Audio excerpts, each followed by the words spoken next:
How to use Tesco Clubcard. Hi guys, welcome back. In this episode, I'm going to walk you through the steps on how you can use Tesco Clubcard. So if you want to use a Tesco Clubcard, then now first thing you have to sign up or create an account. And if you already have an account, then just log in into your account. And once you've already created your account, then you must have surely got your Tesco Clubcard as well. So basically how you can actually use it as a way of payment method. So whenever you're actually doing some sort of shopping online or whatsoever, then you can use it as a payment method and you can earn some points.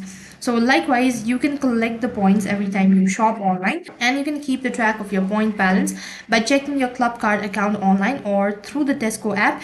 This will show you how many points you've accumulated and how much they're really worth it.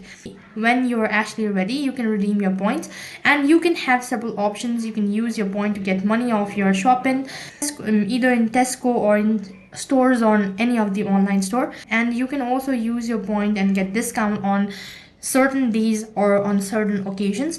And otherwise, Tesco often runs special offers and promotions exclusively for Clubcard members. So that's basically how you can use your Tesco Clubcard. That is all for this video. I hope the video was helpful. Make sure to like, share and subscribe to our channel. Thank you for watching. See you in the next video.